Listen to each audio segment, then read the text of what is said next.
Hey everybody, here's another Zero Gunpla review. In this episode, we're going to do the Gelgoog from Mobile Suit Gundam. I believe it's pronounced Gelgoog, that's how I heard from different videos, so if it's not, I apologize, but I'm going to call it how I heard it. This is Char's specific unit, well, of the Gelgoog type at least, and it's from Mobile Suit Gundam.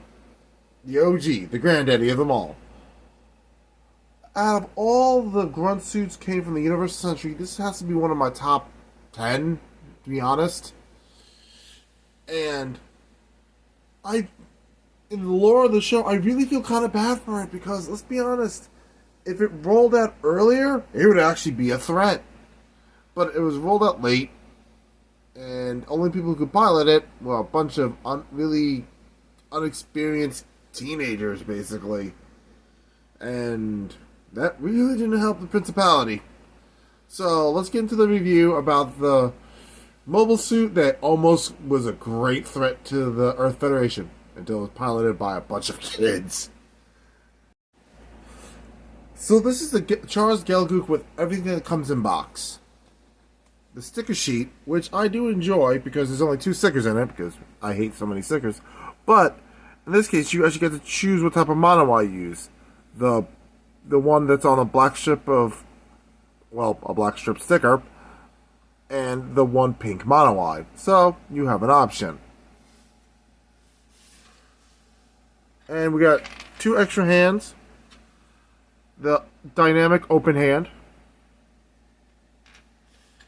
And the right hand for the shooting hand. The right holding hand to be specific. So you can hold the beam weapon, or they can use both to hold the beam weapon together.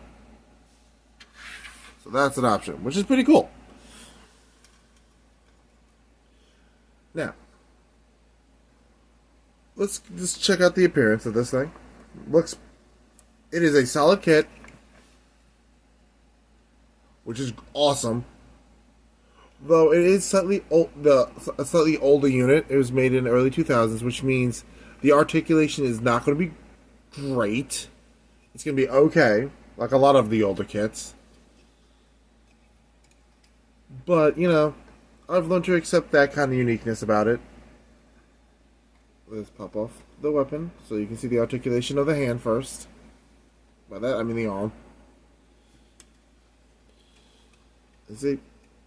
That's as far as the arm bends, so you get like 90 degrees, but that's about it. But you can move the shoulder armor up to get a little bit more sideways. So, move that up a little. You can go a little bit higher. So that's not bad. And another thing about the arms are pretty cool, if you just don't mind me popping off that shield. This part actually pops out a little, so you get a lot more distance in the arm for posing, which is really great.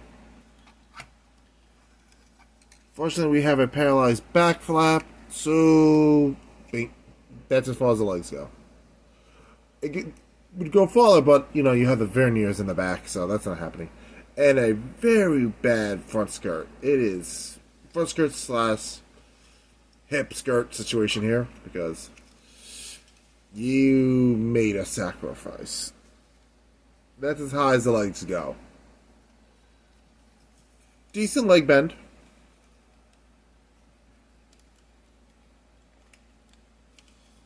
Ankle is pretty solid. It can lean back, so Fat Joe would be proud. But it cannot lean forward. Not good for his spine, though. The head can swivel, which is great. And speaking of the head, let me just pop him off real quick. You can actually rotate the mono eye. If you take off the top of the head, as such. See these 2 little pegs? You rotate them.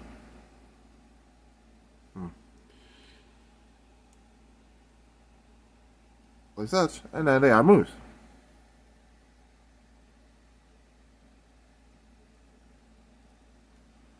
And moves back and forth. So, unlike a lot of the older kits when you couldn't move the mono eye, in this case, you actually can.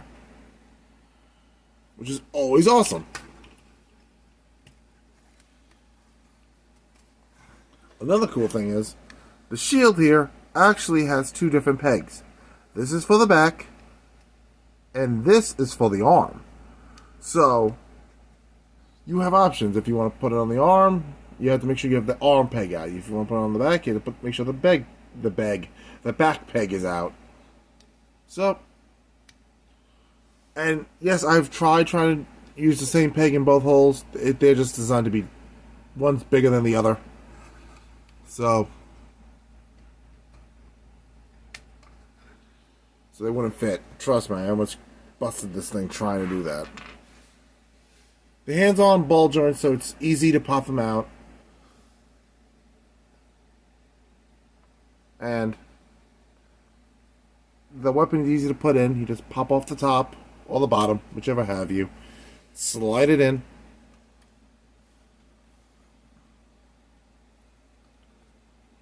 Up. And beam weapon's ready. Like a lot of the older models, the gun doesn't fit firmly in the hand, but I did learn if you put it right in the gap of the arm, like so, the gun will stay more steady, and you can actually still bend the arm. So, but it will pop out, so then it will go back to being floppy. So you can make sure it stays near the groove or near the elbow joint. Then it will be more solid, but not by much. But hey, still steady improvement compared to the Zaku 1 and the Zaku 2 from the old generation. This still reminds me, I have to build the older version of the Char Zaku too. I'll get to that eventually, everybody. But yeah,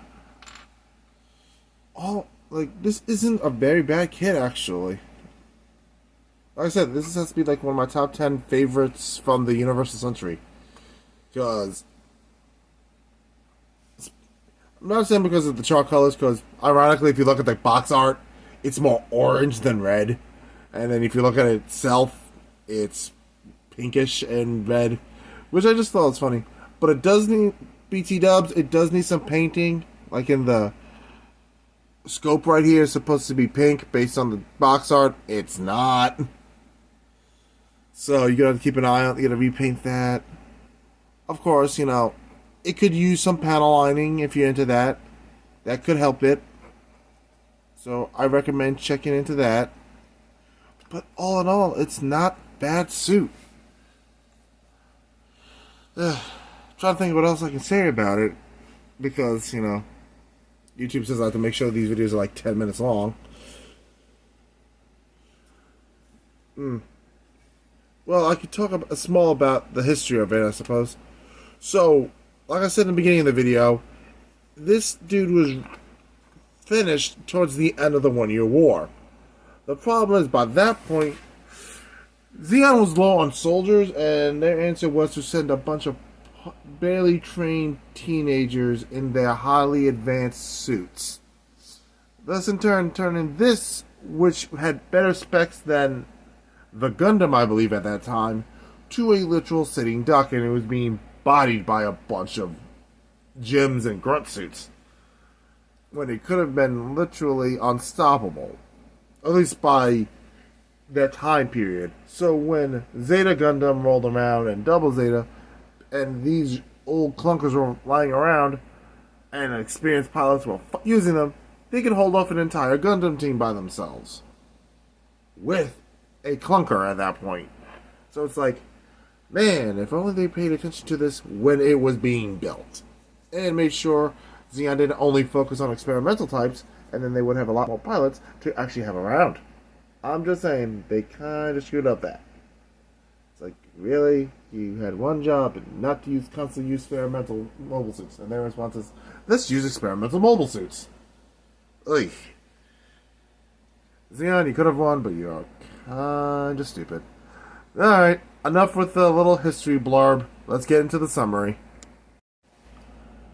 So, all in all, the high-grade Gelgoog Char version is a good kit. Especially for its age. You know, again, you're not going to get a lot of articulation out of this kit. But you are going to get a solid kit. So that's great. So, excuse me, if you enjoy grunt suits, the Principality, uh, you know, red colored mobile suits, because, hey, who doesn't like the color red? You know, interesting looking mobile suits with the cool looking beam weapons, because I give Xeon 1 credit, they did make the most interesting looking mobile suits. The Sininju, the Doms, you know, the Goof Custom. God bless, I love the Goof Custom. But, yeah, they made a lot of cool looking commander units. Only the Earth Federation or the AU could do that. Other than, the Pale Rider. Other than that, it's a good kit. I recommend getting it. I got mine at a local store, but you can also get them at our friends at Galactic Toys. The link is down below. And I'll catch you guys in the next episode. Remember to like, comment, and subscribe. And have a nice day. Love you guys. Peace out.